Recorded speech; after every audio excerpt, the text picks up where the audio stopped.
కంబ మహాకవి తమిళంలో వ్రాసిన రామాయణం శ్రీరామావతారం. దానికి సంక్షిప్త తెలుగుసేత నా ఈ కంబ రామాయణం. మనస్సంతా రాముడు నిండిపోయాడు హనుమస్వామికి. సుగ్రీవుని వద్దకు వెళ్లే వరకు ఆయన రాముడి గుణగణాలను స్మరిస్తూ వెళ్ళాడు. రామకథ ఆయన హృదయంలో చెరగని ముద్ర వేసింది. సుగ్రీవుని వద్దకు వెళ్లి, సుగ్రీవా, నీవు అదృష్టవంతుడివి, నీతో ఉన్న మేము కూడా అదృష్టవంతులము. వచ్చిన వాడు నిశ్చయంగా బాలికీయముడే. మనకు మంచి రోజులు రాబోతున్నాయి. రాముడంటే ఎవరనుకున్నావు? ఆయన దశరథ కుమారుడు, విశ్వామిత్ర మహర్షికి ప్రియమైన ధనము రామచంద్రుడే. రాముడి బలము ఇంత అని మనము చెప్పలేము. చిన్న వయస్సులోనే 1000 ఏనుగుల బలమున్న తాటకను ఒక్క బాణంతో యమపురికి సాగనంపాడు. మారీచుడి మదమణిచి సుబాహుడిని వైతరిని దాటించాడు. రాముడంటే ఎవరనుకున్నావు? శుద్ధ బ్రహ్మమే. ఆయన కాలు తాకి శిలకు కదలిక వచ్చి అహల్య అయింది. ఆయన చెయ్యి పడి శివధనస్సే ముక్కలయ్యింది. పరశురాముడికి గర్వభంగమూ అయ్యింది. తండ్రి మాట కోసం రాజ్యాన్ని గడ్డిపోచలాగా భావించి అడవులకు వచ్చాడు రామచంద్రుడు. అగస్త్య భగవానుడు ఆయనను అనుగ్రహించి వరములిచ్చాడు.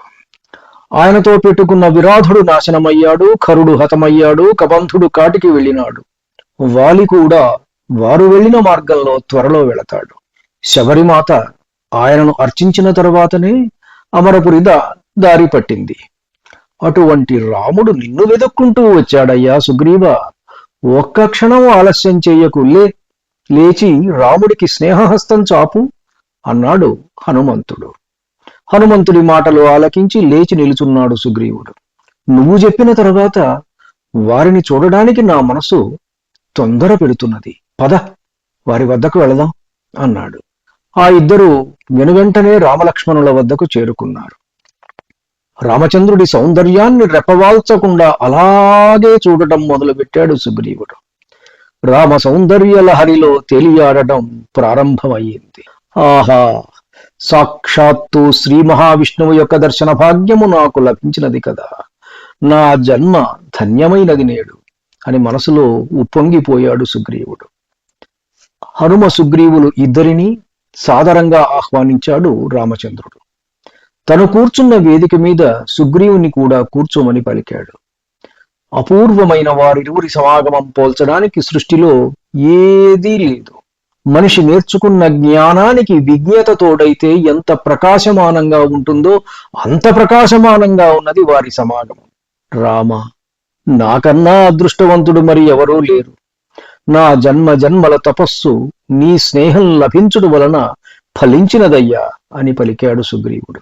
సుగ్రీవ, నీతో మిత్రత్వము నిలిపితే నా కష్టాలు కడతేరుతాయని తెలిపింది శబరిమాత అంటూ పలికిన రాముణ్ణి చూసి, మిత్రమా, ప్రస్తుతము నేను దిక్కుతోచక ఇక్కడ తలదాచుకుంటున్నాను.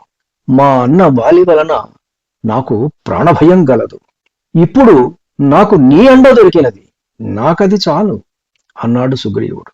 సుగ్రీవుడి మాటలు శ్రద్ధగా విన్నాడు రామచంద్రుడు. మిత్రమా, ఈ క్షణం నుంచి నీ శత్రువు నాకు శత్రువు, నీ మిత్రుడు నాకు మిత్రుడు. నీకు హాని చేసిన వాడు ముల్లోకాలలో ఎక్కడ దాగి ఉన్నా సరే వాని అంతము నా చేతులలో జరిగి తీరుతుంది, ఇది సత్యము అని పలికాడు. లోక కళ్యాణకారకమైన వారి కలయికకు దేవతలు సంతసించి పుష్పవృష్టి కురిపించారు. ఆంజనేయుడు దారి చూపుతుండగా వారు ఫల పుష్పభరితమైన ఒక ఉద్యానవనంలో ప్రవేశించి చదునుగా ఉన్న రాతి బండల మీద కూర్చున్నారు.